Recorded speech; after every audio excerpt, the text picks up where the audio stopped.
growing up, it was me. I'm the oldest. My sister, she's the middle, and then I have a younger brother. My parents, I think I had to be 16 or 17 at this time. My parents said, hey, Driece, we're going to go out of town for the weekend. Y'all will be okay. And I'm like, all right, cool, got this. Because they just up the street. They leave on that Friday, and I have a bright idea. I'm going to have a party in the base. Call my friends. My sister and my brother are in the house. I call my friends, all kind of people coming up in the house Friday night. And then all of a sudden, guess who walked up in the house? I hope it was a cousin. I hope it wasn't your parents. It was my parents. Oh, no. Oh, no. They missed a flight. Oh, no. So my mom walks in the house and she started like yelling, just like black mamas do. Yes. So everybody ran out, including me.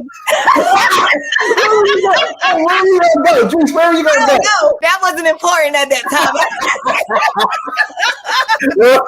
Right, so I actually ended up staying over my girlfriend's house for a couple of days, but eventually I had to go home. And I just remember my mom was truly disciplinarian, like when it came to stuff. And my dad, his face and disappointment would like just hurt. Yeah. Is there anything better than a trip getting ready? Nope. For a long journey while our podcast released a new app and searching for a fade fiend. New fixation. Giving this a subscribe is the same sensation. Started with the day ones. They gave us fuel to support the season. Could have been anywhere in the world, but you're here for a reason. Notification bells, text some friends, all to let you know. Check your Bluetooth, connect, talking wisdom out of.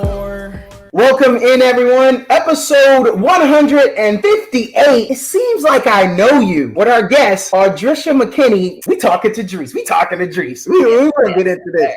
Driece, if you couldn't tell from the title, it seems like I know you. Like the circles, we going to start right there. Okay, where are you from? I got to know. Where are you from? Well, so I am a military brat. The majority of my life was spent in Northern Virginia. So I went to all through elementary school, middle school, high school, went to college in Norfolk State. And so now, right, and behold, I'm actually speaking at a ball on Saturday for them. But my parent, my dad is from East St. Louis, Illinois. My mom is from Columbus, Georgia. They met in the military. And so, you know how that is. You move around for 20 years. My dad retired and we really just rooted in Virginia. And so, I've been here from elementary school, throughout college, and I've been really blessed to be able to get another assignment. My last assignment, if you will, here at the Pentagon. So I'm back in Virginia in my old stumping grounds in Ashburn, Virginia, Loudoun County, Okay, wait. So I'm military brat. Okay. So we got that in common. Okay. I'm from Virginia, so we got that in common. Okay. The mom from Columbus. I used to live in Columbus. You know why? Because Papa was stationed at Fort Benning. Or whatever. Hold on. And then you said Norfolk State. I used to live in Norfolk. Okay. A couple of high schools down there. Okay. I didn't go to Norfolk State or anyone to see. Were they MEAC?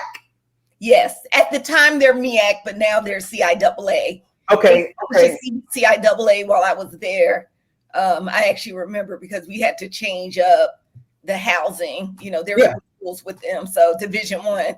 Yeah, so it was MEAC, and then now we're CIAA.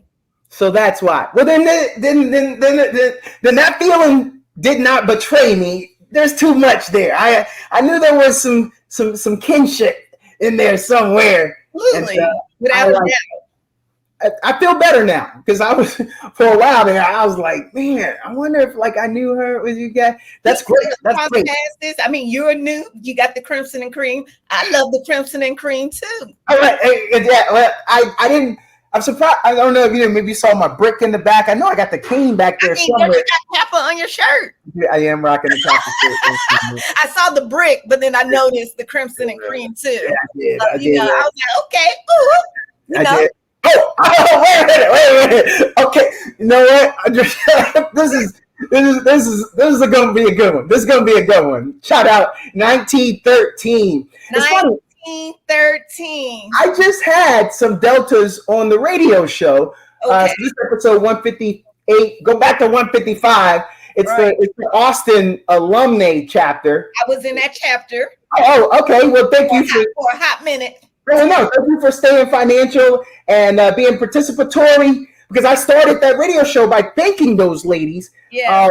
I also dropped y'all's motto, and they was like, oh, because they didn't know I was Divine Nine. Know about that. Where I'm just saying, what we were working on, they were working on Community Impact Day, and intelligence is the torch of wisdom, and I dropped that, and they was like, okay, huh? okay, I was like, well, okay, I take y'all serious. Go ahead, dude. But it was amazing to be with them, because I'm a youth sports coach here in the Austin area. Just got off the fields and dived in here to come to meet with you. And we need more of us out here still offering. And I know a lot of people don't know anything about the Divine Nine. Some of our listeners might not know, but I'll never say any Divine Nine is better than the other, any frat, any sorority is better than any of the other Greek organizations. Yes. But there's something about the Divine Nine and our lifelong commitment. Yeah. That is what I stand behind, that 12 days out of the week. I love that. Yes, and you're absolutely right. I mean, yes, we have like a friendly competition, but at the end of the day, our goals they're the same. We want to give back to the community. It might look different in some areas. We might wear different color, but at the same time, we're all literally marching in the same direction. And I'll tell you, for me, believe it or not, I'm an introvert. I spend a lot of time alone. That's just how I know. Everybody looks at me like that. Yeah. I play the flute, do yoga, work out. It's read, shopping. That is very comforting for me. But I do go out, right? So when I went to college and I saw the Deltas was on the yard, I was like, oh no, I don't need to do that. That's for conformists and people who need to be part of a group. That's not for me. I said the same thing. Stand alone. And so I actually ended up meeting this woman. Her name was Joyce, and she was in the military at the time. I was still in college, and she took me under her wings. And she happened to be a Delta. And I start seeing how she was giving back and interacting with the sorors, how like whatever duty station she went to, there were Deltas. There were Deltas in Korea. There was Deltas in Egypt, Deltas in Afghanistan, like wherever I went. And I saw that camaraderie and that sisterhood. And I was literally blown away. And I was like, I want to be part of that and only that. And that was my decision. If it wasn't Delta, it wasn't going to be anything. And she sponsored me, and I haven't regretted my decision. We celebrated 22 years last week. I celebrated 20 years as a Delta last week. And I'm grateful for every moment, extraordinarily proud of my organization and the great women that represent it, whether they're pushing legislation, health issues, or international issues. I am very proud of them and glad that I can be a part of something so big. You gave me so much there, but this one is the most pressing. When did you go to advanced camp? Ooh, what you know about advanced camp? Well, because I was there. So I got to go back. After 22 years in the military, you push some stuff out to make room. So I graduated in 2002. So as a junior, I would have went to advanced camp in 2001. Maybe, it would have been 2001 because it was 9/11. And I remember all our stuff got messed up because of the 9/11 attack on the Pentagon and the World Trade Center. So I went in 2001. I think I was like 7th Regiment or something. Okay. Right. So I went in 2000 and I was 10th Reg, because I was about to say, man, maybe that's where I ran into you at. But no, okay, all right. Well, we probably, we could have still overlapped, because what school did you go to? Embry-Riddle Aeronautical University. Yeah, we still could have overlapped, because you know how they had, like, were you in Ranger Challenge? I was. Yeah, so I was in Ranger Challenge too. So that red and white, man. We talk over there. Right. I just want people to know. You know how they had those regional training exercises too? Yep. I mean, we could have easily just crossed passes. I mean, I'm about 30 pounds heavier than I told you off air, I ain't getting my workout in today yet either. So did you ever go active duty though? I did. Okay. All right. I was a summer grad. I ain't even gotta lie. I ain't gotta feel bad. I was a summer grad. Your boy wasn't that focused. And I commissioned August 19th, and then 9/11 happened. I was a lieutenant walking through the student center, and I saw I was in my class B's that day, and I saw everyone huddled around a flat screen TV. That thing was big. You know how it was back in 2000. Big in the back, right? Wide and big in the back. Yes, but at least the front was flat, which that was the win, right? To be able to say right. It didn't have the concave. So everyone's huddled around like, well, what's going on? So I kind of worked my way to the front, and I see at that time one was already burning, and I was there long enough to see the second one hit, and then it just seemed like everyone just automatically on the second one turned and looked at me. Were you? I'm like, y'all know I'm a second lieutenant, y'all. Ain't nothing I can do. But I'm heading to ROTC right now. I'll go talk to the colonel. Yeah. We'll see what he want to do, but I can't do that right now. I remember that day too. It was one of the days, drill day, if it's Tuesdays or Thursday or whatever day. I was putting on my uniform, headed to class, and I remember seeing it on the news, right? And I was like, oh, that dumb pilot, and I put on my uniform, and I just kept it going. I usually talk to my parents every day.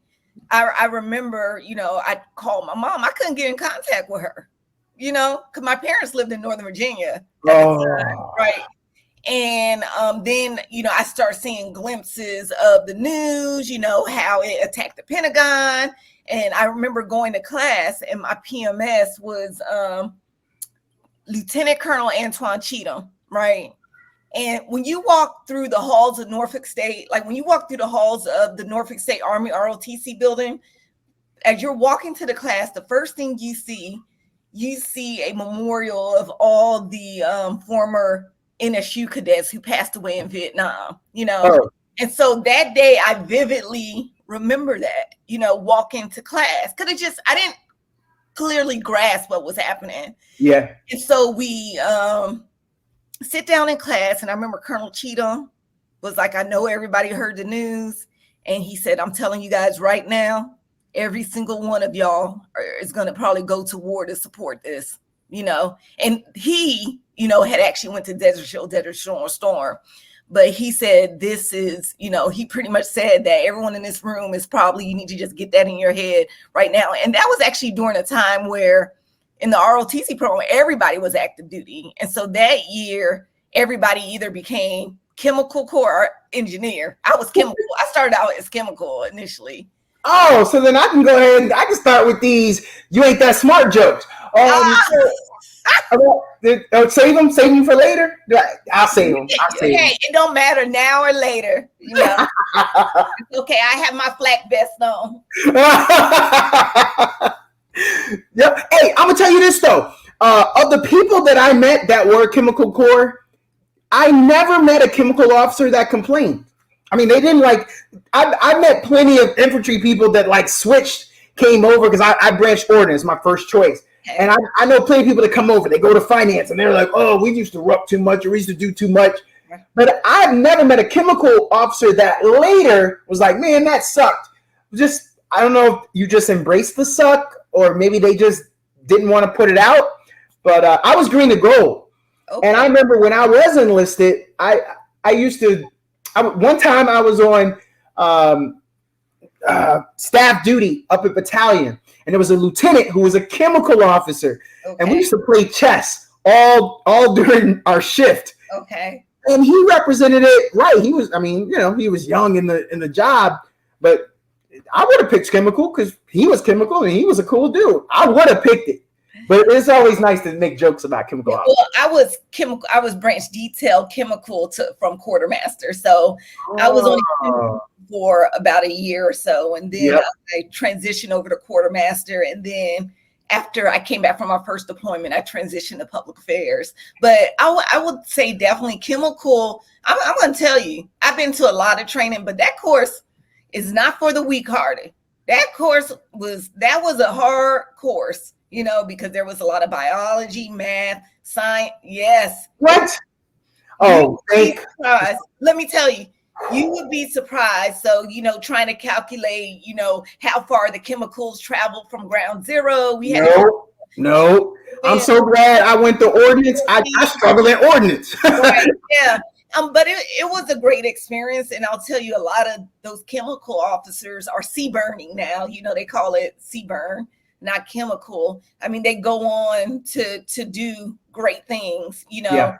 It's probably one of those less visible branches, but very talented individuals do definitely go into that branch.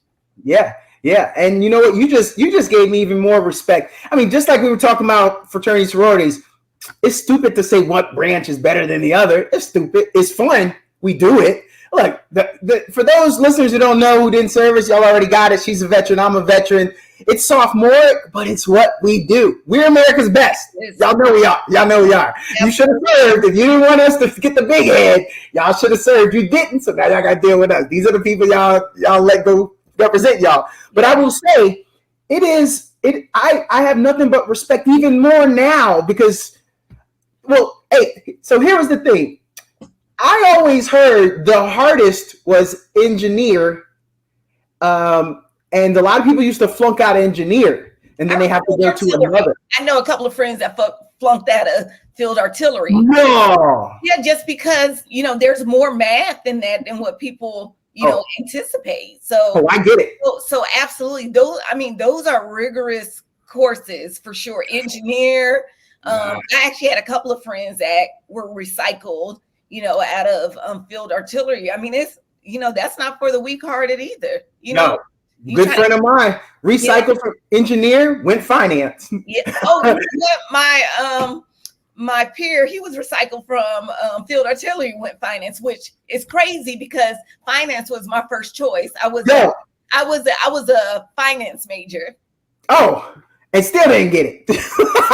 I know. But see, the thing is, after 9/11, so I don't know if you remember how the process worked. Usually you would go to advanced camp, right? And then by spring you would get like your branch, right? Yeah. Well, we didn't get our branches until like almost right as we graduated because of what happened with 9/11. Oh. Right. Yeah. So when we did get our branches, I would say the majority of the people in my class were either infantry, engineer, or chemical. We were all branch detailed. Everybody was branch detailed, I don't want to be wrong, but I do remember something like that because I was a gold bar, like I said, during that time. Recruiter too? Yes, I was. That's what I was still doing on campus after I commissioned. Me too. And I thought, see, oh my God. Everybody else is like, all right, get a room. You guys will make me, y'all make me want to now. But hey, this is why this is my podcast. I know who to get. Yeah, they'll be all right.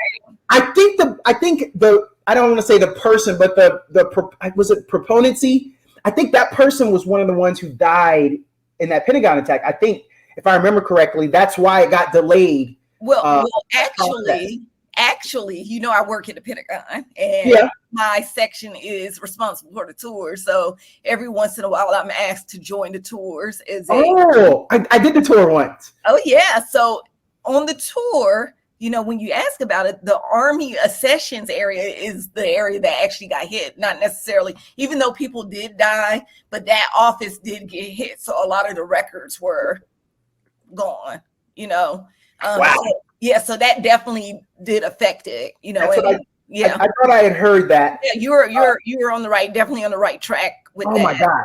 Yeah. I'm telling you, when I took that tour, first of all, it was cool. I was geeking out. I'm a little bit of a history buff. I did not know I was going to get all that history. Yeah. I didn't know those hallways. Look, don't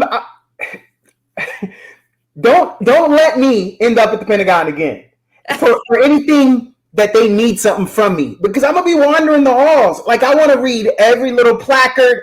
I want to pull out my phone and see if I can Google and check and read more. Like, it was that part. I didn't expect that. That was amazing. Yeah. But to see what the impact was, and then all the fuel and the spreading and the damage from 9/11, that was surreal. I aside from that bad part, because that really kind of took a toll on me. That was kind of hard to imagine, and the people that died, that was hard for me. But I enjoyed the tour. Aside from the downer part, loved it. That was so much fun. Now there's actually quite a few people there that still work there today that were there doing a 9/11. And so I've had the pleasure of working with a few of them, and I'll listen to the story from reporters. I work with a lot of reporters, they'll tell the story, where everybody came together because all of the food area. One thing, as you've seen, there's a lot more food in store areas than what people probably expect, right? I had a good lunch. Exactly. And so a lot of those places shut down. So I remember this particular reporter, as she was kind of reliving the day when we were observing it, she was like, she said, everybody came together. She said, people start bringing potluck and placing it in the food court down at the Pentagon. She said it was so great to see everybody come together, even though you could smell the soot. We just kept going on. And then I had another girlfriend that I work with. She's retired now, but she's now in another position. And she was telling me how she was a soldier, and they were like, she had to climb out windows, and she said she remember having a skirt on, and she just remembered a vision of everybody running and trying to get away. And some people, because the Pentagon is so solid, some people didn't even feel the impact, just the way it was built. And so I always, I appreciate those stories. And I'll definitely say working at the Pentagon, this is my second tour, has been an honor of a lifetime. And I feel very fortunate to kind of really understand how we work as the center of gravity for, defense of our nation. It's been a wonderful experience. Man, it's so cool. Man, we really appreciate that you are serving. You sound like one of the good ones, though. You sound like one of the good Americans we need to be serving. You're definitely intelligent, and now it just makes you see, but like, how are you serving? You seem like cool. Like the stereotype is all y'all, first of all, got bald heads like G.I. Jane. All y'all could bench press. I'm talking to ladies. All y'all can bench press 225 probably about 10 times. You probably won 2 or 3 CrossFit competitions. You want me to stop now? Or I mean, you heard all this before. I mean, I'm going to tell you, I probably attempted all those things, but I'll tell you, it really comes with maturity and authenticity. When you first join the military, and I'm talking about my own experience, is that it is a natural feeling to want to belong. And I remember from the time I was a second lieutenant, now I'm a colonel. There were times as I first entered, the Army, that I really wanted to be accepted and I wanted to assimilate. I wanted to belong and be part of the in group. And so I did things like I didn't wear braids. I never really talked about going to the HBCU or, being a black or a woman, because I didn't want to draw any attention. Yep. But as I became more mature in my rank, in my responsibilities as a leader, I realized that I was suppressing the things about me that made me Driece McKinney, Yeah. And once I started to embrace those things, maybe my hips a little wider than,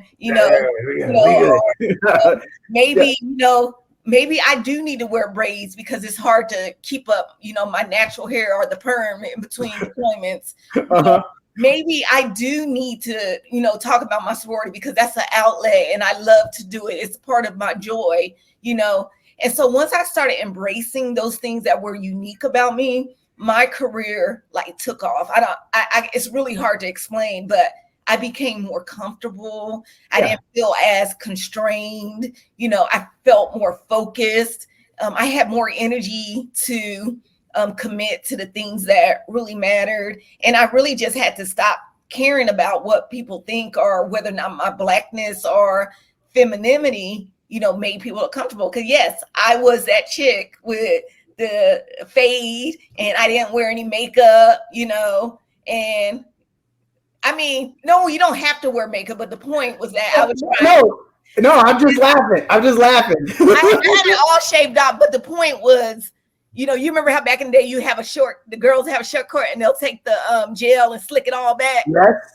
Yes. The point of this all is that I was trying to suppress the things, but whether it was my femininity, my blackness, my culture, and I was doing it, I wasn't doing it on purpose. It just, I don't think I knew better, right? No, sometimes you feel like I'm gonna be a distraction because it's not just what you want to project, it's how it's received. And sometimes it becomes a distraction. You become the sideshow because now we commissioned a year apart. I'm gonna tell you, a lot of people did not.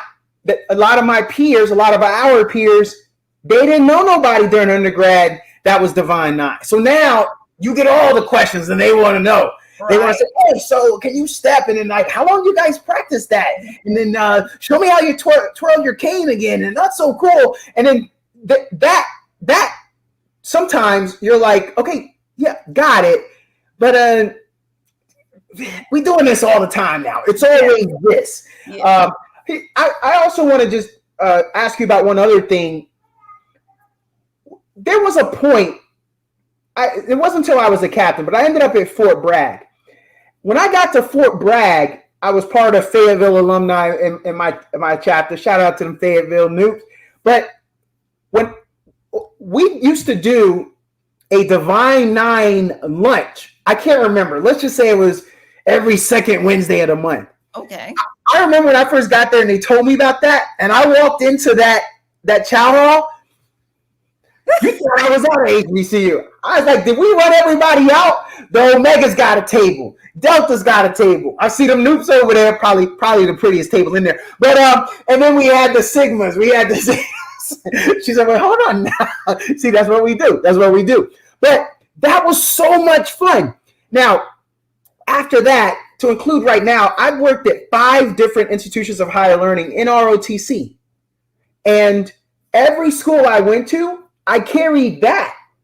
I would bring all the other staff and faculty from around campus and say, yo, let's meet up every second Wednesday or whatever. Let's meet, because the young bucks need to see that, and the that are in our fraternity sorority, and then the other students need to see that. And I've done that every step I've gone to, and people are like, yo, that's cool. And I was like, yo, that's an Army thing. That's how we do. That's how the military Divine Nine do. And I think that was something that I learned, that I'm glad I embraced it and participated then, because I've just been passing that along ever since. And I've done that at 5 different institutions. That's wonderful. To include an HBCU. When I got to Virginia State, wonderful. No one was doing that. So you do, because there's a certain point, and I took it for granted that I did not realize that people were watching me and to see what I did. I didn't realize that until I believe I was a major. And and this is so random because the military is so small. It is so small, right? And I remember I had to go to the post office during lunch on Fort Meade. I was an instructor. I taught public affairs, and I run to the post office, and I'm standing in line, and all of a sudden someone taps me on the shoulder. They were like, "Oh, Lieutenant." They called me Lieutenant. They were in civilian clothes, and I was like, "Yeah, that was my maiden name." And they were like, "Is that you?" And I was like, "Yeah." I was like, "How are you?" She said, "You might not remember me, but you were my platoon leader, and you helped me get an assignment that saved my marriage." And I was like, I am so happy to hear everything worked out. But for me, I didn't even think, after I did it, I was just doing my job. I didn't really think about the impact. And so it really fills your heart up, and you start realizing that, your responsibility, to others is bigger than just yourself. And so whenever I had the opportunity to make a change or make an impact, I took it. I know you read my bio. I worked for the Secretary of the Army, right? Ryan McCarthy. I was his communication advisor. And one of the things he would comment is like, he liked that I had a different perspective on things.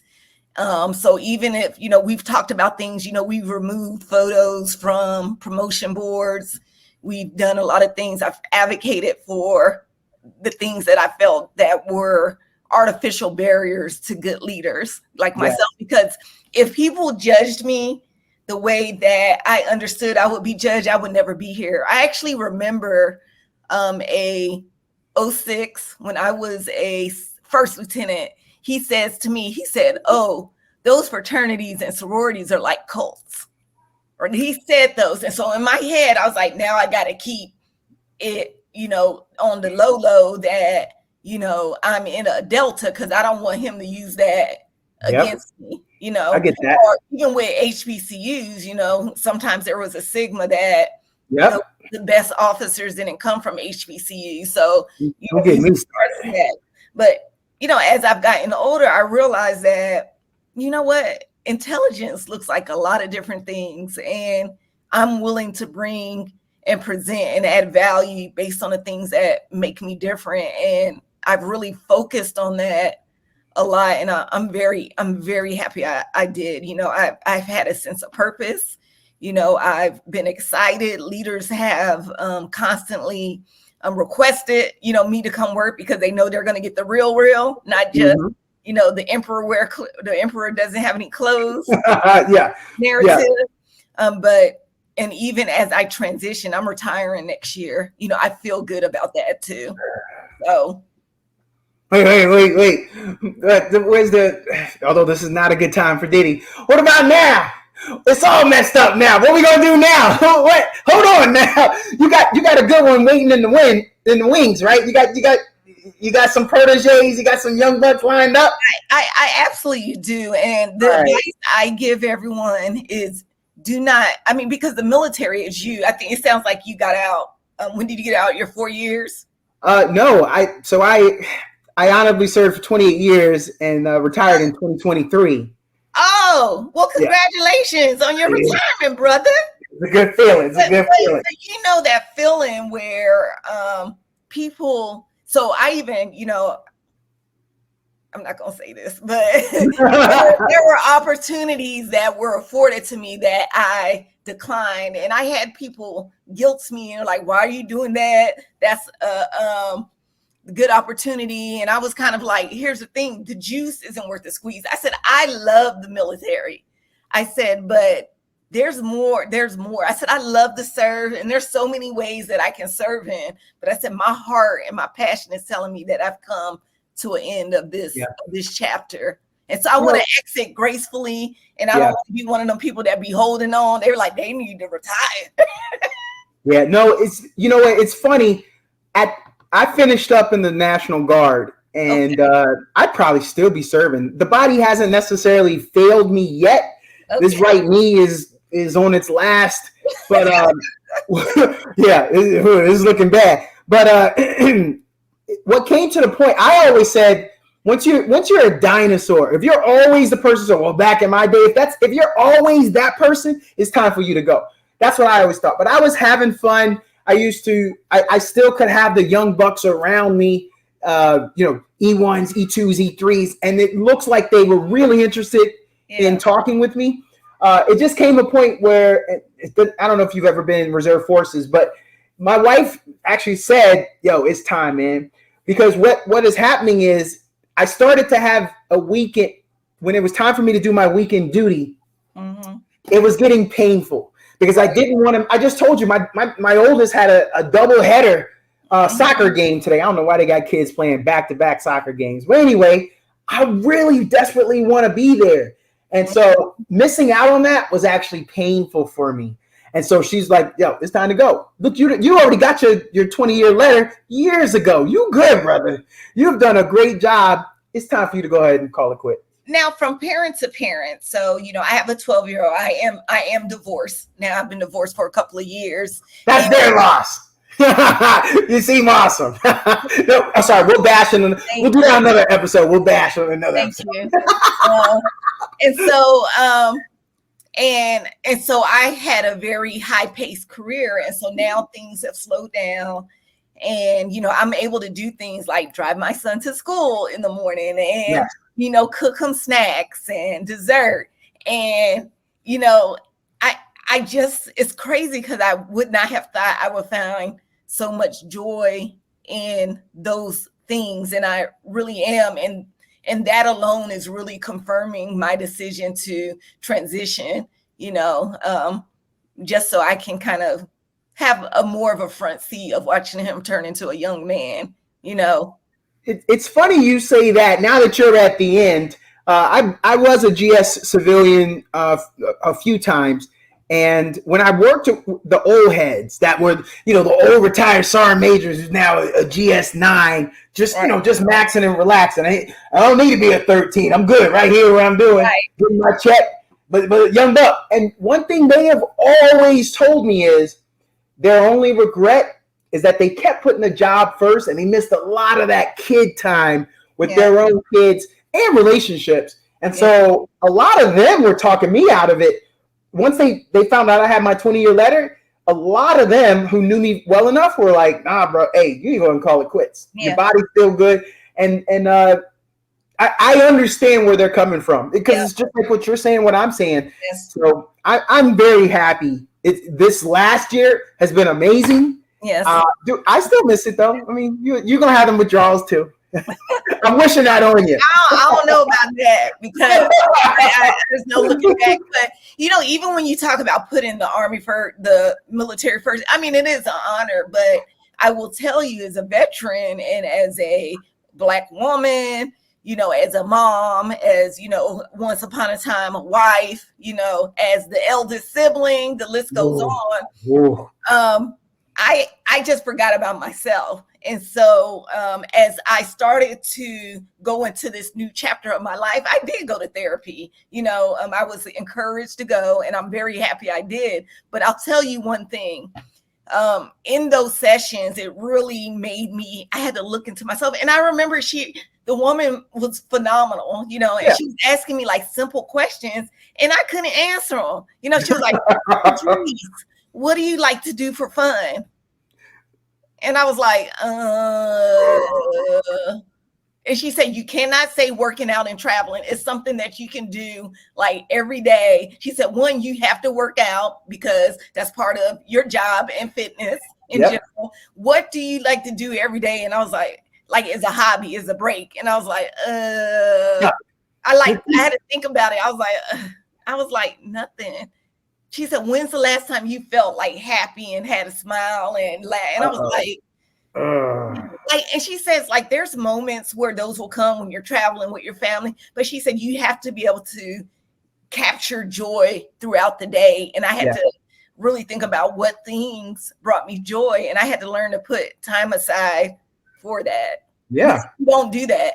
Nope. And one of the examples she gave me was, have you ever seen a professional CEO or somebody, you look at Google or whatever, and they play the guitar on the weekends, they play in the rock band or run marathons or, so those hobbies are extraordinarily important for you to have balance. And I think, especially with us, sometimes we're grinding so much, we just get lost. And so, during this time, I was really able to find myself, and you start looking back, you're like, well, dang, I'm pretty cool,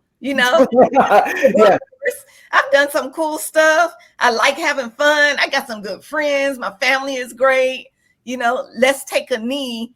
Whatever is happening at work, more than likely you'll still be there tomorrow. So no, and it's a problem for a lot of people. I was always that soldier that I ended up with all that use or lose. Oh, because I didn't take that time. I didn't take that time to enjoy myself. I always thought the 3 days and the 4 days was enough for me. Mm-hmm. And I didn't take time off. I know, hey, I ain't really traveling. I'm a middle child, but besides my older sister, the young sister don't even talk to us anymore. So I was like, I ain't got no family to visit. So, I'm here for the week. I'm here for the weekend. I'm here for the holiday break. Driece, you need me to go ahead and take a shift? You got that staff duty. Right. You want me to knock something out for like I could do that. And nah, you ain't gotta pay me no money. You ain't gotta pay me no money. Okay, fine, I'll take your $50. But so that was always me. And I had to step back and realize I wish I would have done a better thing like that. Like I would have thought to find someone to talk to, because I found that late. I wish I had that earlier, and I found it late. But I think I'm happy that I did find that, because I had to find it.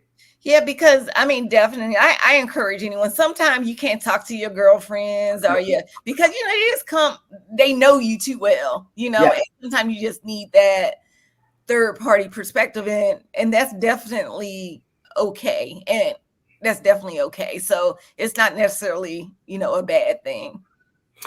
Driece, I want to take it back before we go forward. It's high school. It's your senior year.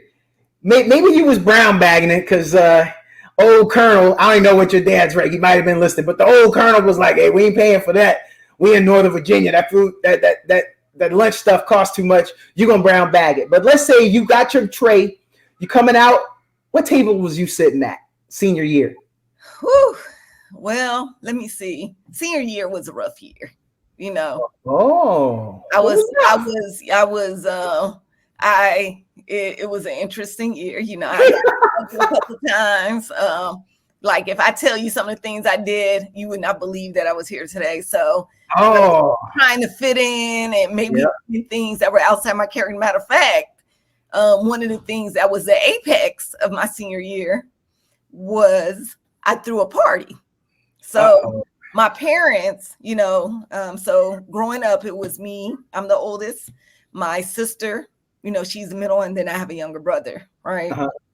So my parents, I think I had to be 16 or 17 at this time. My parents said, "Hey, Driece, we're going to go out of town for the weekend. Y'all will be okay." And I'm like, "All right, cool. I got this, because they just up the street." So they leave on that Friday, and I have a bright idea. I'm going to have a party in the basement. So I call my friends, my sister and my brother are in the house, right? I call my friends, all kind of people coming up in the house, right?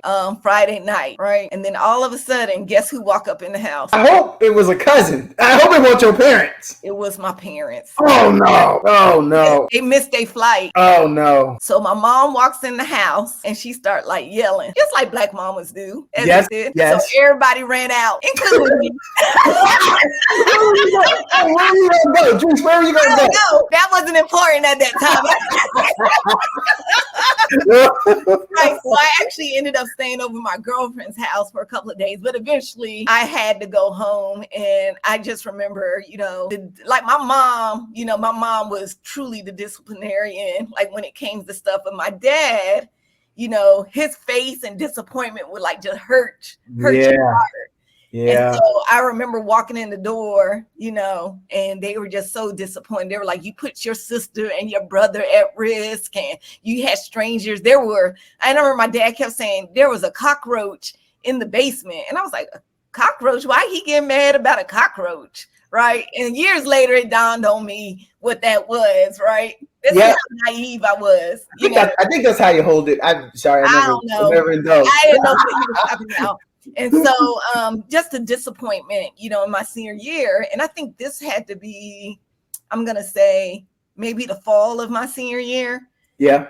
And so, they were giving me the cold shoulder, disappointment. And, I'm trying to make my way back in their good graces, And the thing is, I've always been a good athlete and good student, but I'm kind of like, if I take care of business, y'all should leave me alone. So my grades and everything were fine. And, I did tell my parents I wanted to go in the military, and my dad was enlisted. And so he was like, "No, Driece, you have good grades. You should try ROTC scholarship." So he was like, "Fill this packet out." And I did it. I'm like, whatever, I'm just trying to make them happy, whatever. Right. Well, I ended up getting a 4-year scholarship, and I could go to, at that time I could pick the school that I wanted to go to that would accept me. And so that's what I did. I was originally going to go to Howard. But my parents were like, "You got to stay home because they don't do room and board." So I ended up choosing Norfolk State. I definitely wanted to go to HBCU. And, that is that. But I still remember when the letter came in, they were so full of jubilation and excitement. But I was just like, man, I didn't really understand what it meant, Yeah. I was still kind of hurt, and I was even disappointed in myself because I was able to be influenced so easily, and I wanted to fit in so badly. Yep. Yeah. No, I get it. I think it takes those moments to push us into who we became now. It's funny. Yeah, my mom, I got more spankings by my mom. I didn't want my dad to light me up. Right. But I think the worst moment I ever did, I got caught stealing in Kmart while I was with my mom. And my dad at that time was a deputy sheriff. And I remember to this day, it wasn't about anything else. I ultimately did not get spanked by him because I remember that. But the words that he said, it was like, man, if they would have brought you down there, can you imagine how embarrassed I would have been? They would have laughed me under the table. That hurt, don't it?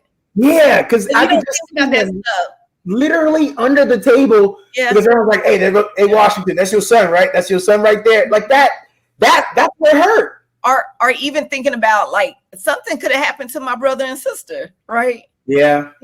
And so, so it did hurt. And, I was a teenager and, but yes, that's what you do. I'm glad I didn't turn out worse. No, yes. If what you and I did is the worst of it all, well, that's why we turned out all right. We turned out all right because some people get that taste and they can't let it go, and they turned out a lot worse than us. So yeah, I know. So that was that, and the worst part of it all. What's that? My parents had bought me a car, and they were going to give it to me when they got back. They took that car back. Gosh, what? So when did you finally get? Did they get you one later? No. I already had a car. I had a Dodge Sundance. I remember that. But the thing is, it was leaking oil, so I used to have to put oil in it like every other day. I had to do that. And then in order for the cassette tape to come out, you had to turn the engine off, and then it popped out. But, right. So, I mean, it was clearly, going downhill quickly. Yes. So, yes, my parents ended up, they were going to buy me another car because that car was, it was getting rough, but they ended up taking the car back. That's it, man. Can we all laugh and make fun of you right now? Because that was a big mistake. You lost out on a new car. I made up for it. Okay. And for college, and I've done well, so I made up. Yeah, I was gonna say you definitely learned the lesson. Look how you turned out. Golly. I tried. I made up for it. You definitely did.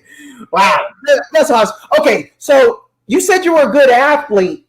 What was you doing in high school? Was you doing any sports? What you doing? Absolutely. I ran track. I was a cheerleader.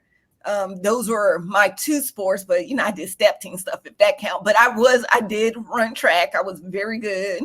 Yeah, I was a regional champion. I did the 4x1 meters. I did the triple jump, which was my best event, which was one of my best events. Wait. You got hops? I got hops. My name was up on the high school board for a little bit.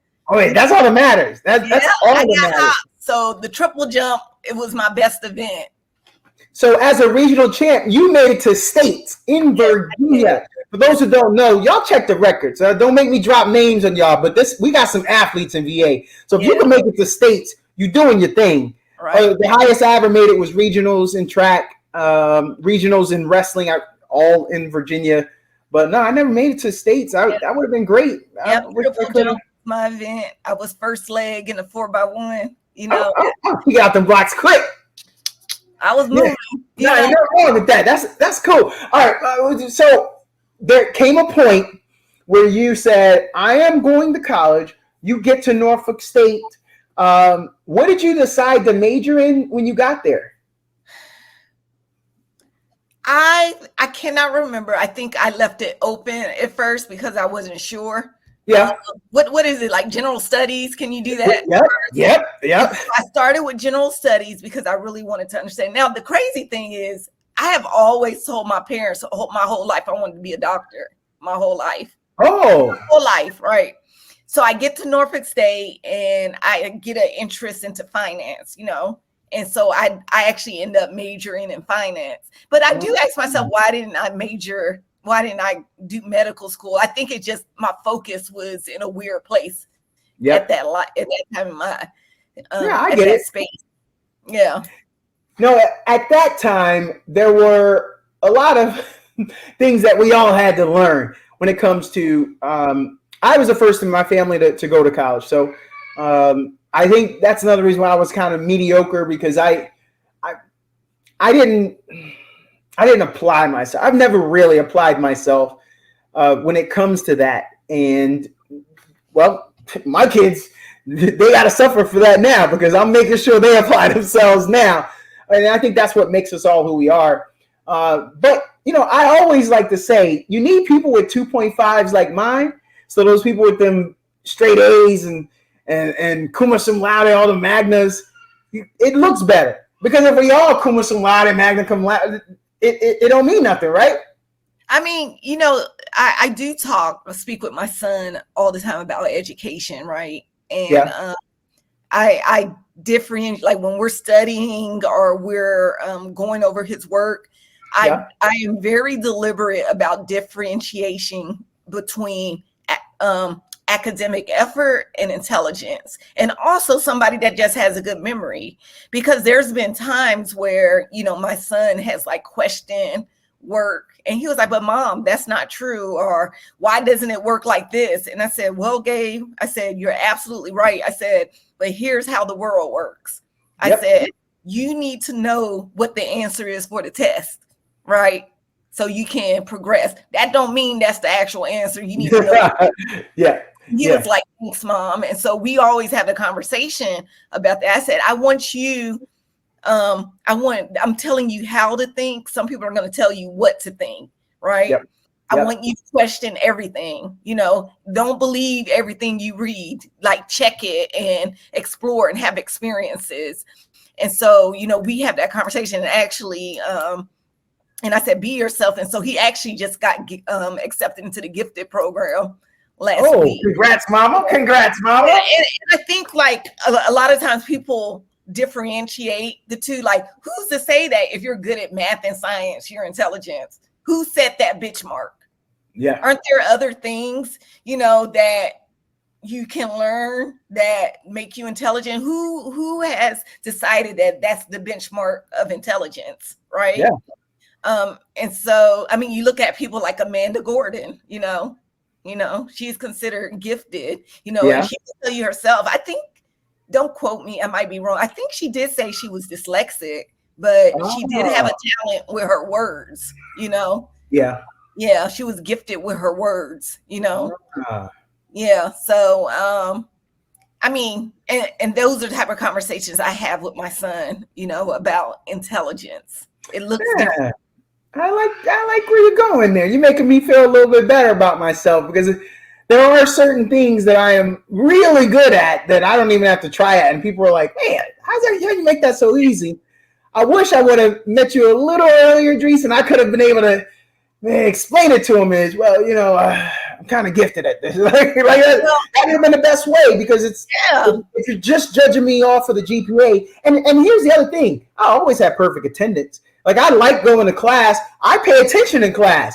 What happens is, after class, your boy ain't doing the homework. I get off at the bus stop. I got to drop my book bag, and then somebody got a basketball, got a football, somebody got a race, I got my skateboard. That's what I did. And then when I get home, man, I'm bedding it down. I got to get them clothes tight for the next day. Right.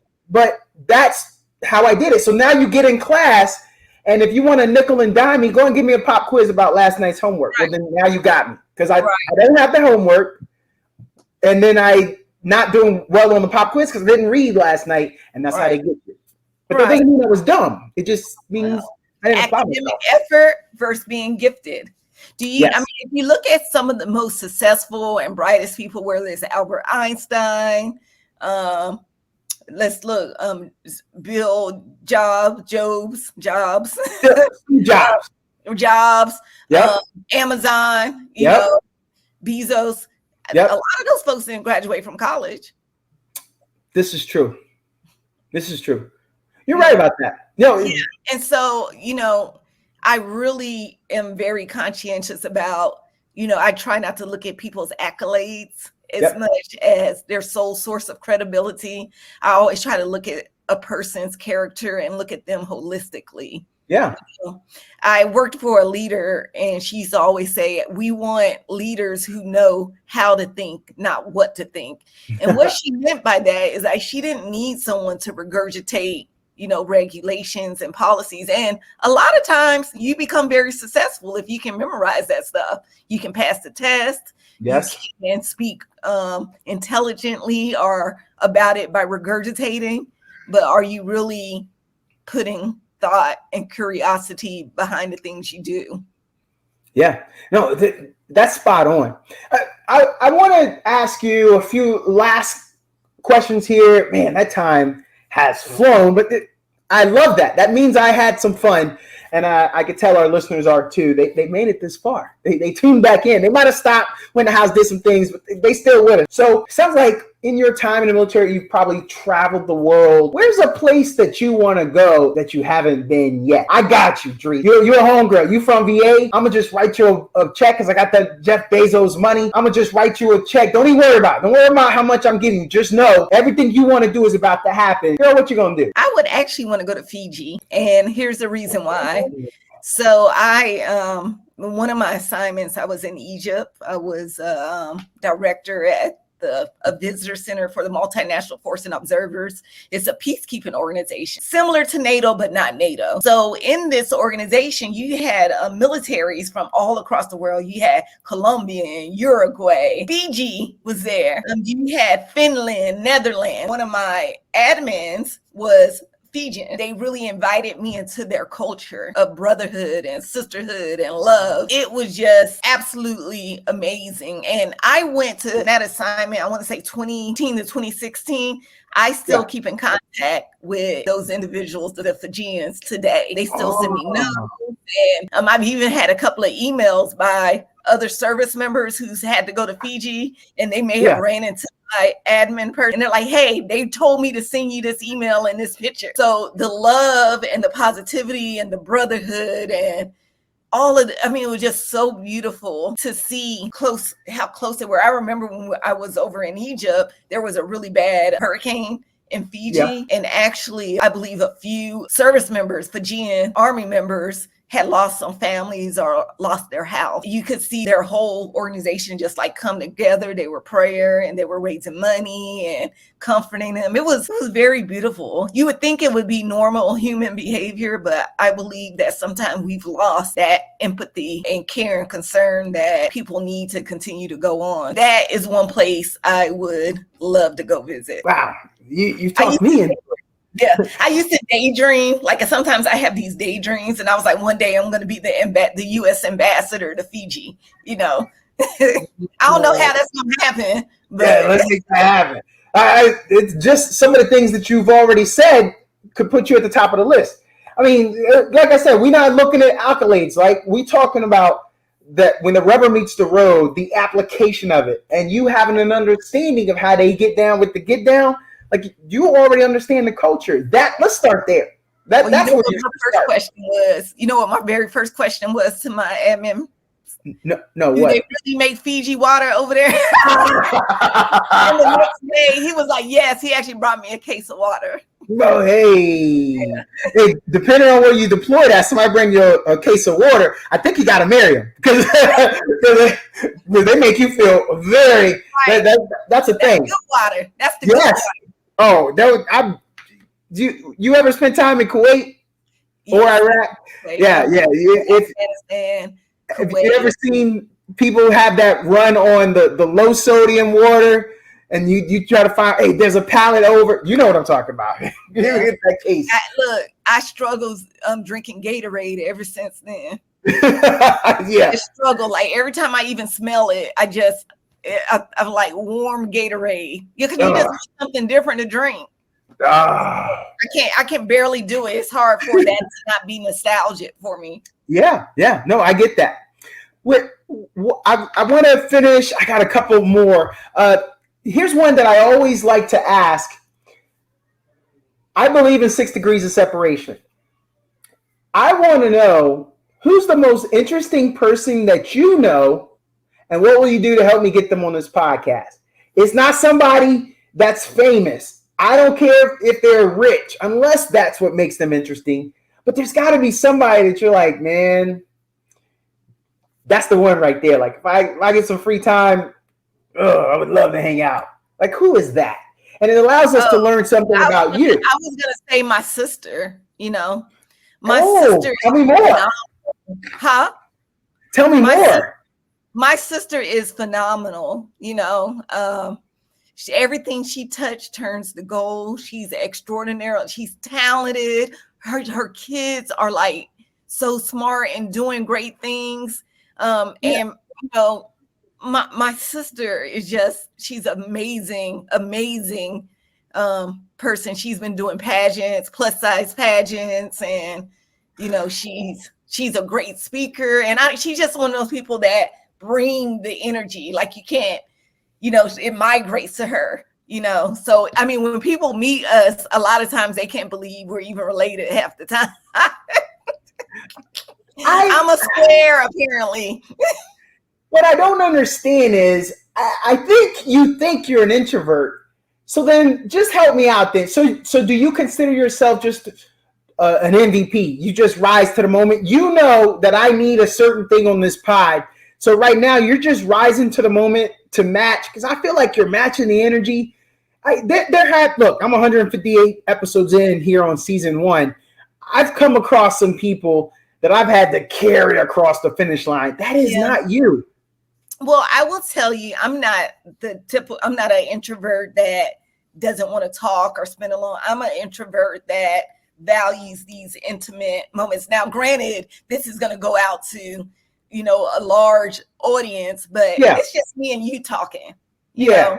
Okay. And so my relationships like that, I'm very empathetic, I have a high emotional intelligence, for me, like these one-on-one engagements or close small group engagement, those are where I thrive the most, and I get my energy because I like that exchange and dialogue. It's very hard to have a meaningful exchange and dialogue when you have big groups. So even with me, I will say that I have a hard time doing small talk. Or if we're in a meeting and like people are just like throwing conjecture out there, to me, that's a little bothersome because I think it's a waste. So if the conversation isn't meaningful, I'm ready to move on, And I will say that is probably the introverted side of me.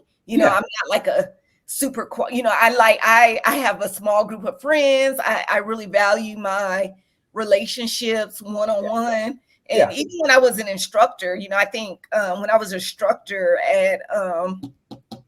at Fort Meade, I taught public affairs. I think I had about, I want to say maybe 15 people in my class. And it was a relatively small classroom. And I remember someone came in to observe me and they were like, "Are you looking at everybody's face during your class?" I was like, "Yes," because I need to make sure that they're receiving my information. So if someone's raising an eyebrow or looking disinterested, I'll kind of be like, "Hey, are you sure you're understanding? We can explore this more." And so that's a gift that I have, when it comes to, communication, but I'm just not, I've never been like a large group. I need to go to the party, and I've never been that type of person. Hey, what else you teach? Because I'm working on an MBA right now, and you're the type of teacher I need, because sometimes I don't get it, and I need that extra. I'm glad.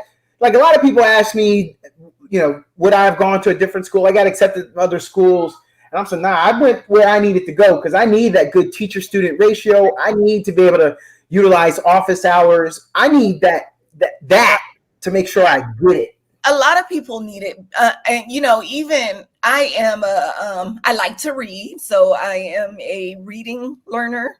Yeah. And I'm also a visual learner, use visual. And also I'm auditory too, but I recognize that everybody's not like that. For example, I work with a gentleman, I can explain a concept, but he does not understand it until I put it on paper. So a lot of times I have to pair my conversation with, paper or PowerPoint, and I respect that, about him. And I understand everybody doesn't learn the same way. So when I taught, I always made sure that people were able to receive the information in a way that they understood. So I don't teach anymore. I don't teach. That was an assignment, but I do want to teach because it was definitely held a special place in my heart. I really, that was something I really enjoyed doing. Okay, so these would be the last two questions. Okay. Last three questions, because that second part is, so what you gonna do to help me get your sister? You'll put in a word, you're like, hey, I got this guy, and we did a great pod. Hopefully you'll say that. Maybe you hated this, but you made it through. She will happily do it. Oh, okay. I'm looking forward to that. Thank you for that. She is like, her personality is phenomenal, know. I just cannot say enough. I will say that maybe if she was in my shoes, she would probably be like a 3-star general by now, just because her energy is so magnetic. I'm the one that was always doing the things I was supposed to do. Rachel just puts a glitter, and she's just wonderful. Okay, now I'm excited. I think the listeners are excited too. I don't want to tell y'all what episode that'll be. I'm just make y'all follow and hang on. But I'm gonna get it. It sounds like we could book her. So I want everybody to stay focused. She actually has a pageant coming up next weekend. Yeah. So in Sumter, South Carolina. She actually moved to South Carolina with my parents when they retired. Oh. Yeah, so she's down there. So she has a pageant coming up on the 27th. Wow. Well, not only we got to get that one on video. That one can't be audio. I mean, we got a beauty queen. Yeah. We gotta get that one on video. We got a beauty queen. That's my tease, y'all. I'll get y'all. We've had a beauty queen. Matter of fact, she's a Delta. She's right up the road from you. She's over in. Sounds about right. Yeah, she went to Virginia State. Where did you grow up in Virginia? We never talked about that. Oh, Richmond. That's right. Okay. And I did live down in the 7 cities. I lived in Norfolk. I lived in Virginia Beach. Okay. But I claim Richmond because I spent the most time in Virginia there, and I graduated from high school there. Okay. So that's why. All right. So then we're gonna finish up with we're gonna just do this final question here. I know that there are a lot of times in life we get to the end of our time and we say, man, I wish I woulda, coulda. I want to know, so far in life, is there anything that you look back on your life? We still have a long way to go. Now that I've met you, here's the threat. I hope I can continue to engage with you. You seem like a really awesome person. So I hope you live to be 90, whatever you want to be, 190, whatever, how long you want to stay on this earth. But up until this point, what would you say is a woulda, coulda, shoulda that you have? I would say that even though I really believe that everything happens for a reason, you know, and that things are, your steps are ordered. But one thing that I've learned, in my young age is you have to learn to trust yourself and listen to your instinct. Right. And I know I'm not the only one like this, but a lot of times my instinct may be saying one thing and I'm looking for something that is factual to confirm it. And when the factual thing doesn't happen, I kind of push through that feeling. And that a lot of times that didn't go well, Yeah. I do think in facts, but even though your heart and your gut are saying something's not right, or maybe you should do this or this.